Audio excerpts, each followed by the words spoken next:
우선 제가 개발자를 남다르게 생각하는 것은요. 사실 기업이 성장하려면 그 좋은 인재가 많아야 된다는 거 아니겠습니까? 그런데 사실 많은 기업들이 보면 좋은 인재가 필요하면은 스카웃을 합니다. 그런데 스카웃을 자꾸 하다 보면 근본적으로 시드가 없잖아요. 씨앗이 없단 말입니다. 근데 씨앗을 누가 키울 겁니까? 학교에만 맡길 수는 없는 거죠. 그런데 학교에서 키운다는 것은 전인교육과 그 다음에 그 여러 가지 교양감을 통해서 그 다음에 우리 전공이라 하지만 전공도 다양한 걸 배우고 나와야만 되지 않습니까? 왜냐하면은 현업에 가면은 뭘 할지도 모르고 또 기술의 트렌드라는 것은 당장 맞출 수는 없잖아요. 향후에도 맞추고 과거 모델도 우리가 학습용으로서는 비교치가 필요하니까 공부를 할 필요가 있는 거란 말입니다. 그렇게 해서 배우고 나오는 걸 가지고 누군가가 그것을 이제 특정 기업에 또 특정 기술 트렌드에 맞춰서 그걸 다듬어 줄 필요가 있는데 저는 그거를 이렇게 말을 합니다. 학교가 빛이라면 그러니까 빛 속에는 여러 가지 다양한 색깔을 안고 한목이 나오잖아요. 그럼 중간에 어떤 프리즘이 있다고 하면 이 프리즘을 통해서 빨주노초 파남보를 나눠서 어떤 기업은 노란색, 어떤 기업은 빨간색을 원한다면 노란색을 더 강하게 또 빨간색을 더 강렬하게 이렇게 만들어주는 역할이 있어야 되는데 그 역할이 빛교육센터 같은 곳이라고 보는 거죠.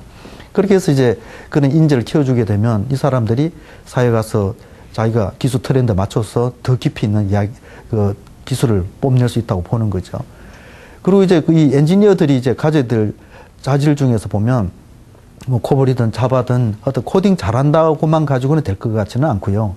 적어도 여기에는 많은 열정이 있어야 될 겁니다. 그리고 꿈도 가져야 될 겁니다. 아마 뭐 열정이라는 것은 우선 어떤 다른 분야에 비해서 몰입을 하면 쉽게 빠져나오지 않을 정도만큼 열심히 해줘야 될 거라고 생각합니다. 저는 초창기 개발 당시에 있어서는 하루에 그 개발을 하루에 몇 시간씩 했냐면 17시간씩 했어요. 17시간을 그 일을 할 수 있는 공간을 찾다 보니까는 일반 오피스 빌딩에서는 도저히 있을 수가 없죠. 거기는 뭐 샤타를 내려야 되니까 나가라 그러고 요즘에 뭐 큰 건물 임대하면 되지만 그 당시 제가 설립 당시에 자본금 겨우 450만 원인데 요즘 돈은 4,500만 원쯤 될 수 있을 겁니다, 아마. 그렇다 하더라도 이 4,500만 원, 그 중에서 한 2,500만 원 보증금 쓴다고 하면 그러니까 번듯한 훌륭한 빌딩은 아닐 거고 밴드로 작은 빌딩일 텐데 거기에서는 뭐 경비 요원이 없을 테니까 이렇게 방아 샤터 내린다고 나가라 그러고 이렇게 하면 밤 늦게까지 할 수가 없는 거죠. 그래서 호텔 객실 같은 분위기면 굉장히 좋겠다. 요즘 말하는 오피스텔이죠. 근데 그때는 오피스텔이 없을 때입니다. 그래서 과감하게 호텔 객실을 빌려서 창업을 하게 되는데 제가 잠시 있었던 것이 아니라 무려 2년 반을 거기서 생활을 했는데요. 토요일도 일요일도 당연히 공휴일도 없이 하루에 매일같이 17시간씩 일에 몰입을 했던 겁니다. 근데 어떤 데는 일이 신나면 재밌으면 이거 그냥 맨날 몇 밤 그냥 잠 안 자고 또 일을 합니다. 근데 우리가 매일 잠도 안 자고 일할 수 있냐 말을 하겠지만 신나면 요즘 오락 게임에 미쳐 있는 사람들 보면은 맨날 몇 밤을 밤샘 하듯이 한다 하지 않습니까? 마찬가지겠죠. 그런 어떤 열정이 필요하다는 거죠. 그래야 훌륭한 작품이 나오는 것 같고요. 그 다음 또 꿈도 필요한 것은 소위 말해서 누구나 하는 기술에 도전하기보다는 누구나 하지 않는 기술 쪽에 도전을 해 나가는 것이 훨씬 더 자기 가치를 높일 수가 있다. 그런 어떤 욕심 같은 그 꿈을 가지는 것이 개인한테도 좋을 뿐만 아니라 사회나 국가에도 좋을지 않겠느냐 그런 생각을 갖는 겁니다. 그래서 꿈을 가지고 열정을 받쳐주는 그런 개발자여야 되지 소위 말해서 뭐 12시간 어떻게 일합니까? 8시간, 10시간 뭐 이런 시간 따지기 한다든가 무조건 하고 그냥 뭐 주말 쉬는 걸 즐긴다든가 뭐 이런 그런 개발자이기보다는 적어도 더 몰입하는 그다음 몰입에 대한 목표는 꿈에 대한 달성이겠죠. 그리고 일부에서 그럴 수 있을 겁니다. 아마 일반 뭐 사무직이나 일반 다른 분야 업종에 비해서는 거기는 뭐 하루에 뭐 8시간, 10시간밖에 하지 않고 나머지 시간 쉴 수가 있다 그러는데 우리 젊음이 뭐를 표현합니까? 우리가 노세 젊어서 노세 이런 겁니까? 저는 그렇게 생각하지 않는 거죠. 꿈은 저는 조기 이루자고 하는데 저는 조기 이루고 싶어 하고 그렇게 하기 위해서는 젊었을 때 특정한 기술을 깊게 익히고 거기다가 열정을 바쳐서 또 미래의 인간의 대중성이 될 수 있는 또는 당장은 되지 않지만 어떤 자기 가치를 훨씬 높일 수 있는 꿈에 도전하는 그런 젊은 개발자들이 많이 나오면 나올수록 우리 사회는 아름다울 거라고 생각합니다. 요즘 CIT라는 단어가 요즘 대중성을 가지고 있더군요. 그래서 이제 컨버전스 한다는 것인데 우리가 IT를 컨버전스 한다는 속의 핵심은 소프트웨어입니다. 어느 분야이든 간에 IT가 다른 산업과 IT가 융합을 한다는 것은 그 속에 매개체는 이거는 붙여주는 그 본드는 소프트입니다. 소프트웨어. 근데 소프트 인력이 절대 부족한 거죠. 절대 부족한데 우리는 그동안 우리가 제조가 굉장히 강한 나라인데 조선도 잘하고 자동차도 잘하고 일반 IT 가전 이런 쪽에도 정말 그 일본을 능가하는 그런 국가가 되어졌는데 이제 여기다 얹혀야 될 것은 소프트입니다.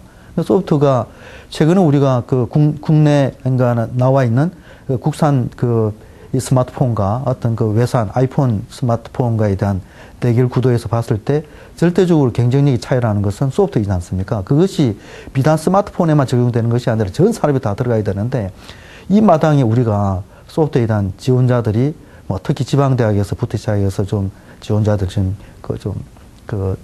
부족하고 심지어는 폐과가 되는 그런 사례도 있다고 들었어요. 상당히 안타까운 일인데 우리가 따져보면 두 가지를 이해할 수가 있는데 우선 그 많은 대학에서 우후죽순식으로 너무 많이 만들어진 것도 일단 문제가 될 수 있고 그다음 두 번째는 이 소프트웨어가 어렵다고 이야기하는 거예요. 어렵고 힘들고 뭐 이렇게 보수에 대한 걱정 이런 걸 많이 하시는데 사실 어려운 거 아닙니다. 우리가 어떤 분야든 똑같을 텐데요. 일정한 궤도에 올라가면 다 눈아래인 겁니다. 그런데 일정한 수준이 되지 않은 상태 입장에서는 이 높이 올라가 보지 않은 입장에서는 이거 다 어려운 거예요. 왜냐하면 위가 얼마나 더 높은지를 모르니까. 그러니까 다들 힘들다 그러는데 어렵다 그러고 아니에요. 이건 정말 쉽고 재미난 겁니다. 우리가 그 어떤 일을 할 때든 간에 성취감 때문에 일을 한다 그러잖아요. 성취감.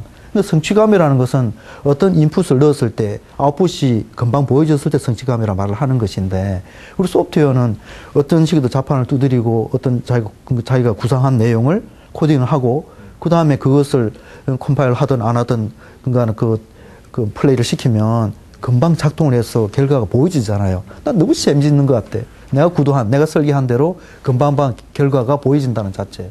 그렇게 할 수 있는 게 어느 산업에서 가능하겠습니까? 기계에서 가능합니까? 기계는 선반에 깎아야 되죠. 금형을 떠야 되죠. 부어야 되죠. 어쨌든 그런 어떤 절차상 하려면은요, 시간 많이 걸려요. 그래서 또 혼자 할 수 있는 것도 없는 거고. 그러나 소프트웨어는 가능하잖아요. 그래서 저는 이 분야만큼 많은 젊은이들이 이쪽에 와줘야 되고, 또 이쪽에서도 그냥 할 줄 아는 기술로 도전하지 마시고, 그러니까 깊이 있게 좀 공부 좀 하시고, 그 다음 깊이 있는 사람과의 네트워크를 통해서 내가 부족한 것에 대해서 어떤 이 개발자들 모임을 통해서라든가 또는 뭐 개별적으로 아는 사람을 통해서라든가 해서 내 것을 검증받고 또 그들에 대한 잘 만들어진 것에 대해서 자주 보는 기회를 통해서 보고 벤치마킹 하시고 그렇게 해서 나가시게 되면 정말 신나는 분야 같아요. 우리 대한민국 수준에 딱 맞는 것 같아요. 그런데도 불구하고 다들 뭐 일본은 깊이 한다 그러고 그것이 너무 침소봉대화 돼가지고 다들 그냥 왜 안 가지? 그리고 남들이 그 비슷한 이야기 하니까 그럼 나도 재미없는 분야야. 나 가지 말까 이럴 수 있는데 정말 재미있는 분야입니다. 저를 보세요. 얼마나 재미난 분야인데요.